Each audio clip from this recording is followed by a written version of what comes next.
Wangi mukama gyendi ssebo. Sirina buzibu, sirina mutawaana era mpulira bulungi nnyo. Abasawo tebagezezzaako bugeza, bakoledde ddala kye balina okukola eri omuntu b'alina okubeera gwe bayita omuntu w'abantu. Ekyo bakikoledde ddala. Tebagezezzaako bugeza. Bakoledde. Omanyi ebiseera ebisinga bwe tubeera wabweru eyo nga tukola bye tukola okusanyusa abantu, buli omu ayita mu bintu bingi nnyo okufuna essanyu then asanyusa abantu. Naye ate obudde butuuka ng'essanyu lyo lisobola okufuukira ekizibu, ate era n'ofuuka ekizibu eri abantu. Kati yes, nze nali nkozesa nnyo enjaga naye nga basically mix, ffe gwe tuyita grabber, enjaga ng'ogitabuddemu ne taaba. Basically ekyo nali nkikozesa nnyo naye nga sikyabusinga lwakuba nti abantu bo tebaakimanya. Always ng'osanga ndi smart, I reason smart. Ne time bwe yatuuka nga kirina okuggyayo kituufu kyakyo, kati ke kaseera ke bandeeteramu mu ddwaliro nga sinnaba kukrossinga either kugwa ddalu oba kukola byesitaza bantu. So ekyo ne Mukama yakirimu kwe kundeeta mu kifo kino era ne mba nga nfuna obulamu obulala ate bwe sibeerangako nabwo bukyambaawo.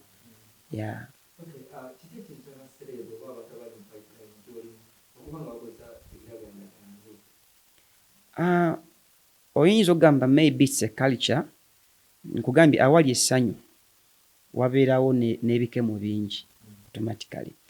Kati sijja kugamba mbu gundi naye abasinga ffenna otunga you can go to stage nti omuntu ng'osobola okuyimira mu maaso g'abantu abasukka mu 2, 3, 10, 100, 1000 basically obaako ne ka brain booster, oba onywedde kawalagi oba onywedde kasigala, nti buli omu alina ebintu ebyo.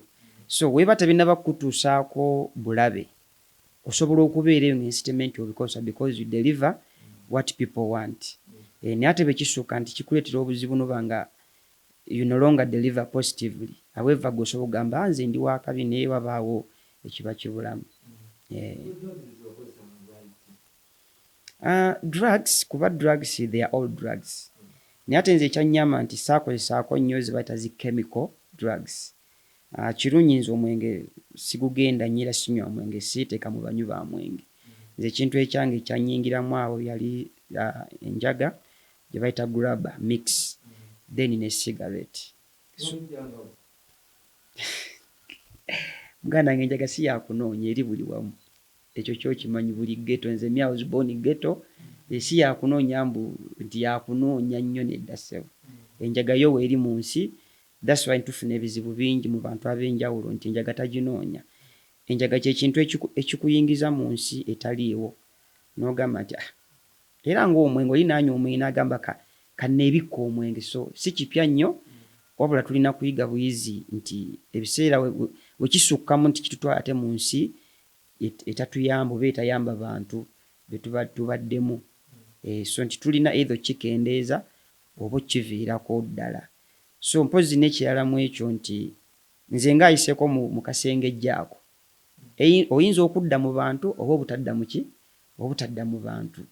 Naye kati nze mbadde mu bantu era ndi mu bantu, so I can say you either quit or reduce oba manya ky'okozesa because kijja tuuka kikuwa obuzibu ate osumbwe bantu ssente tolina biki because nga bwe bagambye nti obujjanjabi bw'omuntu ali drug addict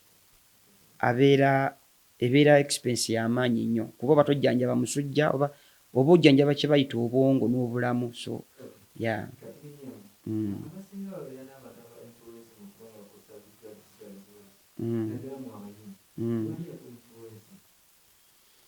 No, I wasn't influenced because nze mbadde mu music ono before anyone. Okitegedde. Nze binatandika nga I'm a sober artist, very clean. Era ne family yange yakyewunya nnyo okugamba nti nywe enjaga, yamala kulaba mbeera ng'ekoze eki ng'etabuse. So ekyo sijja gamba nti gundi yanjigiriza yakulaba ati no, it's a feeling that comes to you n'otandika okukola ekintu. Sijja gamba nti gundi ya inspiringa but my life of living, I can say it inspired me to the drugs. Mm. Mm.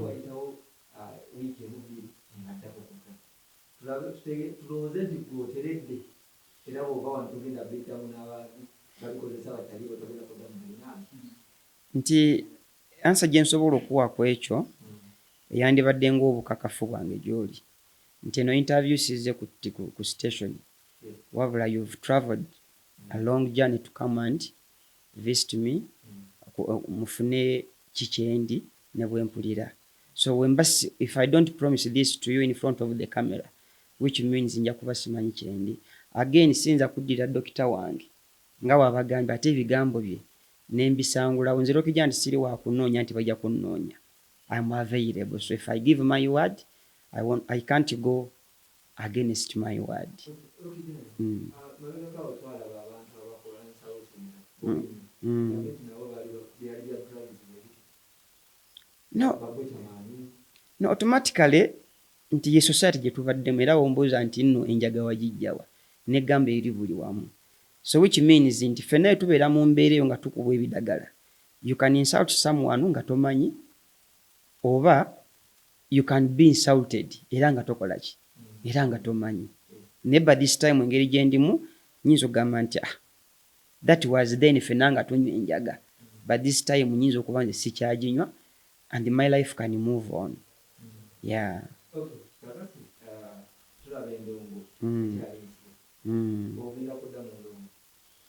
Endongo eno nze ku nsi sina kintu kyenkoze nga si ndongo. Era nze endongo ye maama ye taata kubanjiruddemu nnyo. Bangi babadde mu ndongo muno bonna bazze ne batusanga mu ndongo. So n'okuba nti nno nze mbeera nti njagala okuba nti nno ntereera bulungi nzire mu nsi y'endongo ate kati eri eyeeyongeddeko nnyo abantu. Waffe twayimbiranga abayimbi twali batono nga n'abawagizi batono, naye kati abayimbi bangi, abawagizi bangi, n'ensi ekuze, which means kati nti okudda mu ndongo kyetaaga n'okomawo ng'okakasa nti wenkomawo manyiiwo. This time I know myself more than I've ever known myself. Kitegeeza nti wemba nkomawo mu ndongo mba nkoma mu kibayita endongo, so si kuyimba.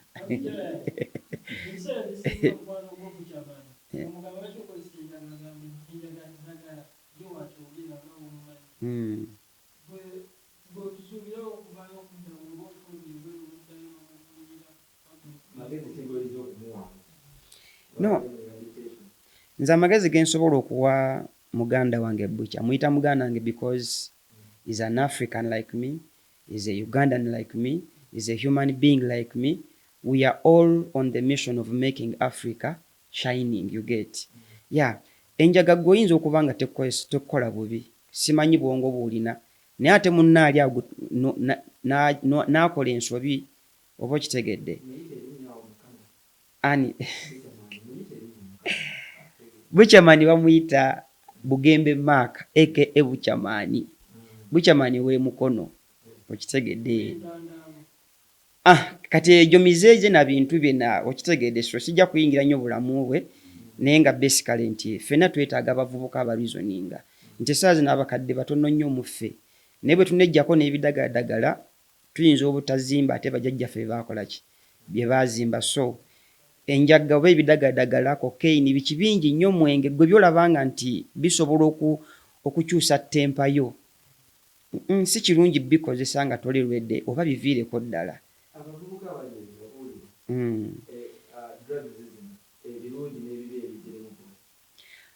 Ekirungi ekiri mu drugs ekisookera ddala ekirungi ennyo nti kikufuula ky'otali.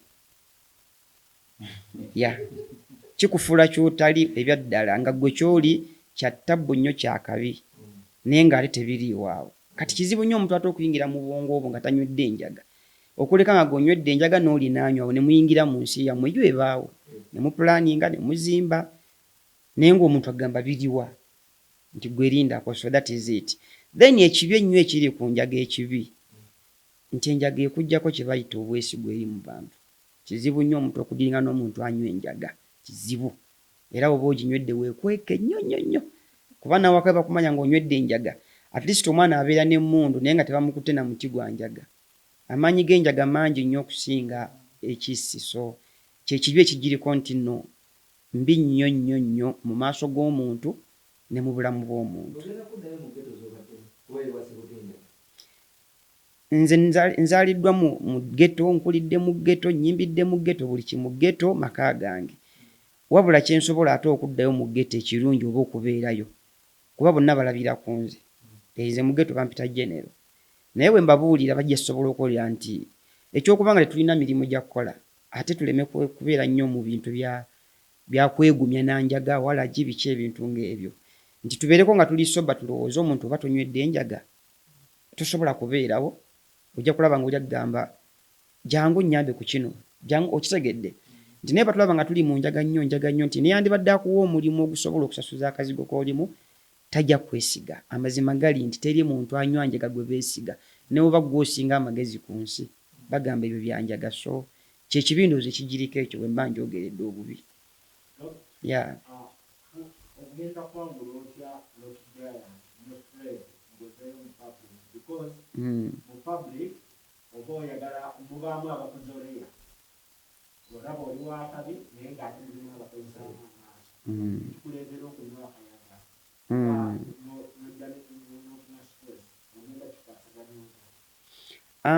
Nze kakati Mukama mwebaza ekintu kimu nti saa zino abantu abali mu industry, abayimbi n'abawagizi, even all the media houses, teri yansooka mu system.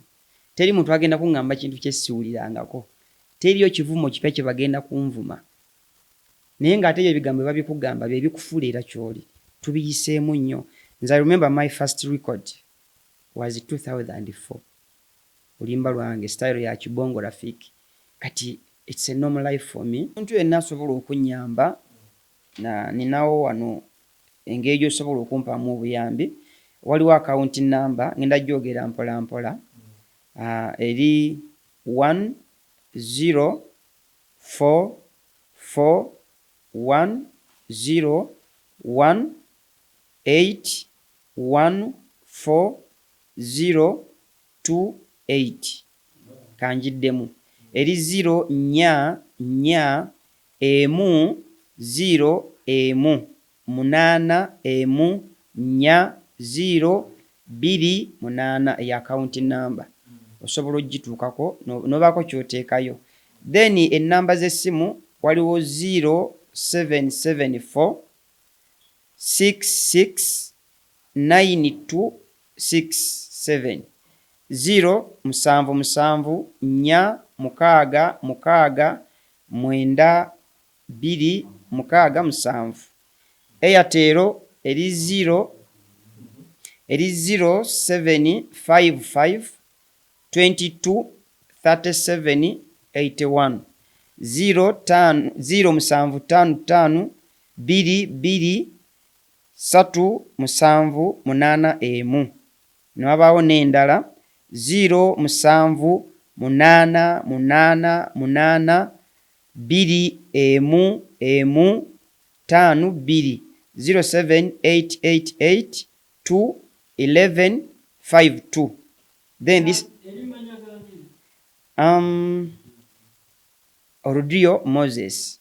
Gaita Orodio Moses.